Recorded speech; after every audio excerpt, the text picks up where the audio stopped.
दोस्तों, प्रभु यीशु मसीह में आप सभी को जय मसीह की। और मैं रुपेश भारद्वाज आज 5 दिसंबर की सुबह मैं आपका डेली बाइबल न्यूज़ में स्वागत करता हूं। और आज हम फिर परमेश्वर के अद्भुत और अनोखे वचन के सफर में चलेंगे।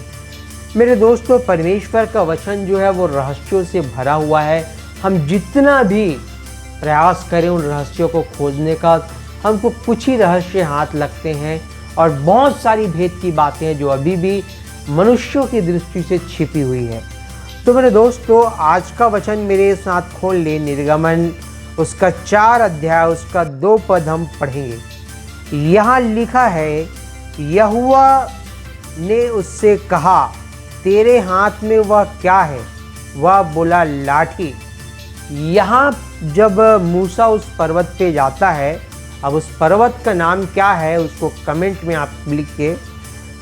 और मूसा से परमेश्वर वहाँ जलती हुई झाड़ियों के बीच में से दर्शन देके पूछता है कि यहोवा ने उससे कहा, तेरे हाथ में क्या है? तो मूसा का जवाब आता है, लाठी। तो मेरे दोस्तों, यहाँ मैं आपको ये बताना चाहता हूँ कि आपका जो भरोसा है वह किस पर है। आप अपने जीवन पर किस पर निर्भर रहते हैं, यह आप सोचिए कि आप सबसे ज़्यादा भरोसा अपने जीवन में किस पे करते हैं। और अपने जीवन में अगर डिपेंड आने की उम्मीद आपकी नौबत आ जाए तो आप किस पे डिपेंड होंगे? तो दोस्तों, ये आप मेरे को बताएंगे कमेंट में। फिलहाल हम अपने वचन की ओर आगे बढ़ते हैं। आपका जो शरीर है, ये जो शरीर, देह, प्राण, आत्मा, ये जो भाग हैं शरीर के, ये आप किसके हाथ में है? आपका शरीर, आपको पता है आपका शरीर किसके हाथ में है? नहीं पता। पहले मैं आपको ये बताना चाहता हूँ कि मान लीजिए, कुछ उदाहरणें आपको मैं देता हूँ।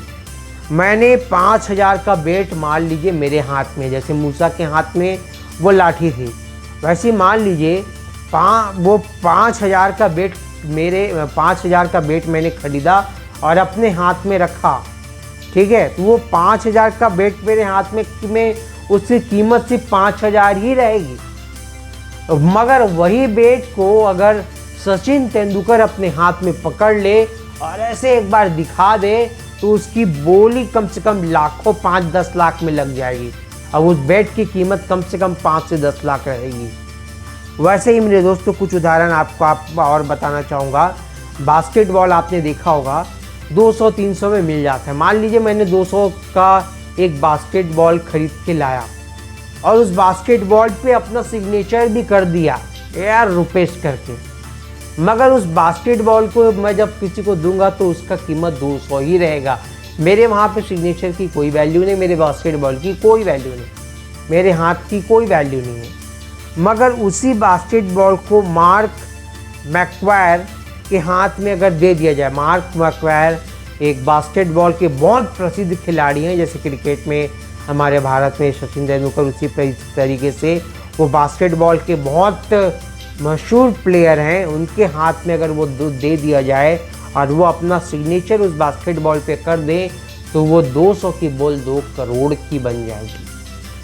हाथ की वैल्यू, जैसे कि मेरे दोस्तों हम जानते हैं, लाठी, अगर लाठी जैसे मूसा के हाथ में लाठी थी, वैसी लाठी अगर मेरे को दे दिया जाए तो मैं उसका क्या कर सकता हूँ?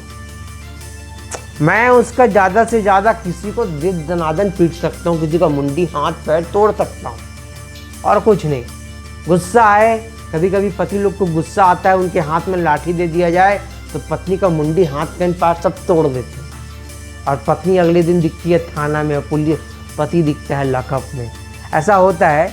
मगर नॉर्मली मेरे को एक डंडा दे दिया जाए तो मैं क्या करूँगा? उससे किसी को पीट सकता हूँ। दूसरा, किसी पशु को, गाय वाय को खदेड़ सकता हूँ, किसी कुत्ते उत्ते को भगा सकता हूँ। इतना काम तो मैं एक लाठी से कर ही सकता हूँ। मगर वही लाठी मूसा के हाथ में दे दिया जाए तो उस लाठी से मूसा ने लाल समुद्र को 2 भाग में बांट दिया। तो मेरे दोस्तों देखिए, एक किसके हाथ में रहने का डिफरेंस।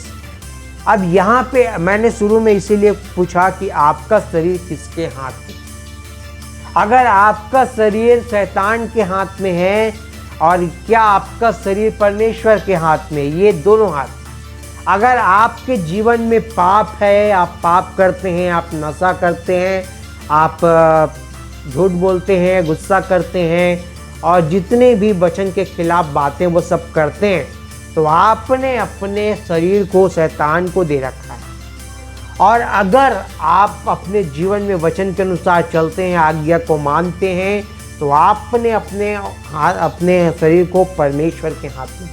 अगर आप अपने शरीर को शैतान के हाथ में सौंपते हैं, तो सोचिए आपकी वैल्यू क्या है।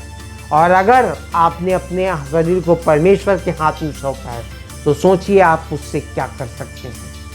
तो मेरे दोस्तों, आप अपने जीवन में ये सोचिए कि आप अपने शरीर को किसको देना चाहते हैं, शैतान को या परमेश्वर को। फैसला आपके हाथ में है। तो मेरे दोस्तों, आज के लिए सिर्फ इतना ही। मिलते हैं आज शाम तक को। मैं आपसे अलविदा लेता हूँ। आप सभी को नमस्कार।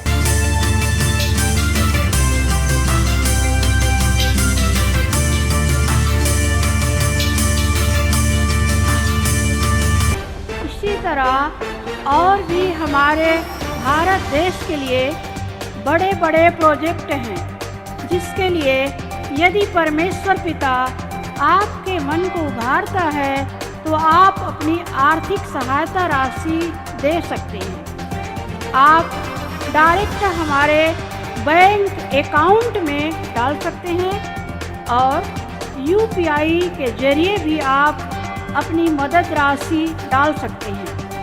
नीचे दिए गए QR कोड को स्कैन करके, अन्यथा डिस्क्रिप्शन में दिए वेबसाइट के लिंक को क्लिक करके भी आप अपनी मदद राशि दे सकते हैं।